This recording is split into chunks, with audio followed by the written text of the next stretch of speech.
النهاردة هنتكلم عن قصة المجوس اللي كانوا عبارة عن جماعة سحرة وغامضة في الزمان القديم. المجوس كانوا بيعتقدوا إن هم قادرين يتواصلوا مع الكواكب والنجوم، وإن هم عندهم قوة خارقة في السحر والتنجيم. بس في يوم من الأيام حصل حاجة غريبة جدا، وإزاي ماتوا واتدفنوا فين ده اللي هنعرفه النهاردة سوا. تعالوا بينا نعرف قصتهم.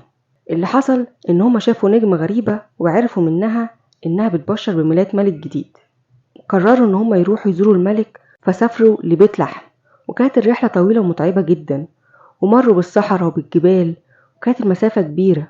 وقابلوا الملك هيرودس وقال لهم يروحوا يلاقوا الملك ويرجعوا يقولوا له عنه. في اليوم ده حلموا حلم وشافوا رؤية حذرتهم إن هم ما يرجعوش لهيرودس. ووصلوا البيت لحم وشافوا النجمة بتشير للمكان اللي فيه الطفل يسوع. دخلوا البيت وشافوا يسوع مع أمه العذراء، فراحوا قدموا ليه هدايا قيمة جدا زي الذهب واللبان والمر. وبعد كده رجعوا لبلادهم بطريق مختلف عشان ما يرجعوش لهيرودس. زيارة ملوك المجوس للمسيح كانت رمز لاحتضان المسيحية للناس من كل الأمم، والتعامل بالحب والمسامحة والاحترام مهما كانت خلفيتهم الثقافية أو الدينية. والهدايا القيمة اللي هم قدموها كانت رمز للتقدير والتواضع قدام ملك الملوك، وتجسيد لقيمة الإيمان.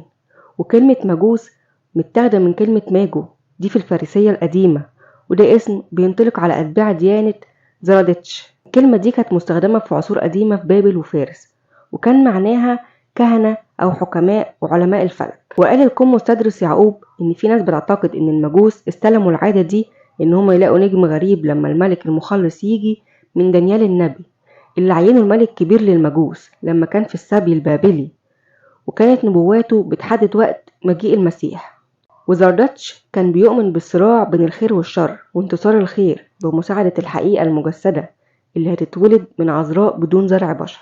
وبعد ما شافوه في المغارة وجابوله هدايا وسجدوله، رجعوا مع بعض للهند، وهناك بنوا كنيسة. وفي ليلة من الليالي وهما نايمين نوم عميق شافوا رؤية تكشف لهم حياتهم على الأرض إنها هتخلص قريب. وفعلا ماتوا هما التلاتة مع بعض واتدفنوا في كنيستهم في الهند. وبعد 100 سنة جت القديسة هيلانا والدة الإمبراطور قسطنطين للهند، ورجعت جسامينهم وحطيتها في نعش مزين بشكل حلو جدا في كنيسة القديسة صوفيا الكبرى في القسطنطينية. وفي أواخر القرن السادس نقل الإمبراطور موريس أجسادهم لمدينة ميلانو الإيطالية، وبقت عظام بلتزار وملكور وغسبار هناك لغاية القرن ال12 لما اتمردت مدينة ميلانو على حاكم الإمبراطورية الرومانية الألمانية. وعشان يعبر عن شكره وأمام ابتهالات رئيس الأساقفة القوية نقل الإمبراطور أجسادهم لرئيس الأساقفة، وهو اللي نقلهم في سنة 1164 لكولونيا في ألمانيا، وبنوا قدرية عشان يحطوا فيها الأجساد. وحاليا العظام موجودة في القدرية القوطية الرائعة في مسخر ذهبي جميل. وفي سنة 1864 فتحوا المسخر ده واكتشفوا عظام 3 رجال، واللي مثير للاهتمام إن الجماجم التلاتة كانت لرجل شاب، وواحد في نص العمر، وتالت كان كبير في السن. فعلا ملوك المجوس التلاتة اتخلوا عن كل حاجة عشان يمشوا في رحلة طويلة ومتعبة عشان يقابلوا الطفل يسوع، عشان يشوفوا ملك الملوك. القصة دي بتعلمنا حاجات كتيرة جدا مهمة. بتعلمنا ان الحب والتسامح مش بيعرفوا حدود، ومش بيفرقوا بين الحدود الثقافات والديانات، فنقدر نستوحى منها ونحاول نبني عالم مليان احترام وتعايش سلمي بينا كلنا.